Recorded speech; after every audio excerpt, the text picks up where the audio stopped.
दोस्तों, हम आपके लिए सनातन धर्म से जुड़ी नई नई जानकारी लेकर आते हैं। अतः आपसे अनुरोध है कि आप हमारे चैनल पर नए हो तो हमारे चैनल को सब्सक्राइब जरूर करें ताकि हम और आप अपनी आने वाली पीढ़ी को सनातन धर्म से अवगत करा सके।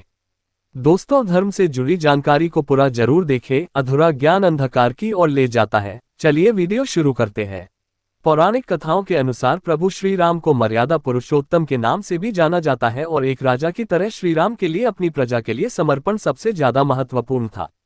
ऐसे में जब लंबे समय तक रावण की कैद में रहने के बाद माता सीता जब वापस आए तो उन्होंने अग्नि परीक्षा दी थी। हालांकि जब लक्ष्मण को इस बात का पता चला तो लक्ष्मण राम से खफा हो गए और यहाँ तक कि उन्होंने अपने भाई को माता सीता को अग्नि परीक्षा से गुजरने के लिए विद्रोह करने तक धमकी दे डाली थी। इसके बाद राम ने लक्ष्मण को बताया कि असल में वे ऐसा इसलिए कर रहे हैं ताकि असली सीता को हासिल कर सके। तो क्या आप जानते हैं कि आखिर सीता माता को किन कारणों की वजह से अग्नि परीक्षा से गुजरना पड़ा और वो नकली सीता कौन थी? चलिए जानते हैं उस नकली सीता के बारे में जो 2 साल तक रावण की कैद में रही। रामचरितमानस में सीता को लक्ष्मी का रूप बताया गया है और रावण को परम योद्धा, महान ज्ञानी और योद्धा लंकापति रावण के सिर्फ एक दुर्गुण की वजह से उन्हें काल का ग्रास बनना पड़ा था। हम सब जानते हैं कि देवी सीता ही रावण के मृत्यु का कारण बनी थी, लेकिन क्या आप ये जानते हैं कि जिस सीता को हरण कर रावण लंका ले गया था वह सीता थी ही नहीं। ऐसे में अब सवाल उठता है कि अगर वह सीता नहीं थी तो कौन थी? रावण किसको हरण कर लंका ले गया था? राम की पत्नी सीता कहाँ थी? ऐसे कई सवाल मन में उठ रहे हैं, आपके भी मन में उठ रहे होंगे। आइए इन सवालों का जवाब ढूंढते हैं और जानने की कोशिश करते हैं। जैसा कि हम सभी जानते हैं कि रावण महाज्ञानी था, उसे ये भी पता था उसका अंत श्रीराम के हाथों ही होना है। तब तो उसे ये भी पता होगा कि जिस सीता को वह हरण करके लंका ले जा रहा है वह सीता नहीं है।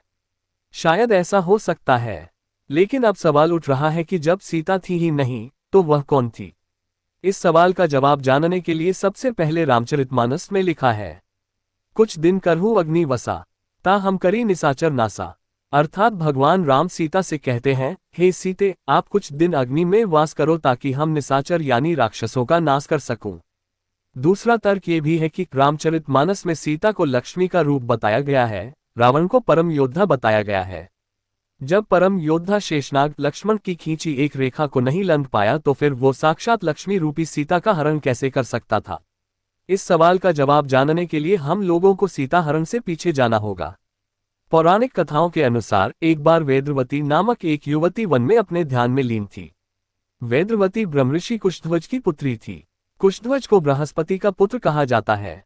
बताया जाता है कि अपने जन्म के कुछ समय बाद ही वेद्रवती को वेदों का ज्ञान हो गया था, इसलिए इनका नाम वेद्रवती रखा गया। वेद्रवती एक बहुत ही सुंदर कन्या थी जो भगवान विष्णु की बहुत बड़ी भक्त थी। जैसे जैसे वह बड़ी हुई उसकी भक्ति के साथ भगवान के लिए उसका प्रेम भी बढ़ता गया। वेद्रवती विष्णु जी से विवाह करना चाहती थी, इसलिए उन्हें प्रसन्न करने के लिए उसने कठोर तपस्या करने का निर्णय लिया। वेद्रवती अपने इरादों की पक्की थी, वह निर्णय कर चुकी थी कि उसे विष्णु जी से ही विवाह करना है। तप में लीन रहने के बाद भी इनके रूप रंग में तनिक भी अंतर नहीं आया और वह नवयौवन संपन्न बनी रही। एक दिन आकाशवाणी हुई कि उन्हें अगले जन्म में सृष्टि के पालनहार भगवान नारायण को पति रूप में वरण करने का सौभाग्य प्राप्त होगा। इस पर भी वेद्रवती ने तप करना नहीं छोड़ा और पहले से और अधिक कठिन तप करने के लिए गंधमादन पर्वत चली गई। एक दिन लंकापति रावण वहां से गुजर रहा था तो वेद्रवती को देखकर ठहर गया।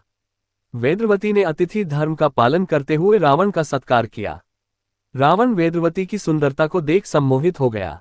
इसके बाद रावण ने वेद्रवती से विवाह की इच्छा जताई। इस पर वेद्रवती ने शादी के लिए मना कर दिया और उसने कहा कि मैं नारायण विष्णु की पत्नी हूँ। तब रावण अपना अपमान मानकर वेद्रवती के केश पकड़कर घसीटता हुआ ले जाने लगा। इस बात से क्रोधित होकर वेद्रवती ने अपने केश काट दिए। साथ ही उसकी पवित्रता को भंग करने की कोशिश करने पर उसने रावण को श्राप दिया कि एक दिन वह उसकी मृत्यु का कारण बनेगी। इसके बाद में स्वयं को रावण से बचाने के लिए उसने अग्नि में कूदकर खुद को भस्म कर लिया। पौराणिक कथाओं के अनुसार जब रावण सीता का हरण करने के लिए पहुंचा तो उसे भी ज्ञात हो गया था जिस सीता को वह लंका ले जा रहा है वह माता लक्ष्मी स्वरूपा सीता है ही नहीं। तब ही उसे ज्ञात हुआ कि जिस सीता को मैं लंका ले जा रहा है सीता के रूप में वेद्रवती है। पौराणिक कथाओं के अनुसार जब माता सीता ने अग्नि में प्रवेश किया था तब वेद्रवती सीता के रूप में बाहर आई थी। यही कारण है कि रावण को मारकर जब श्री राम ने सीता वेदवती को छुड़ाया था, तब भगवान राम ने अग्नि परीक्षा की बात कही थी। क्योंकि भगवान राम को पता था कि मेरी सीता तो अभी अग्नि में वास कर रही है। जब तक वेदवती अग्नि में प्रवेश नहीं करेगी तब तक लक्ष्मी रूपी सीता अग्नि से बाहर नहीं आएंगी।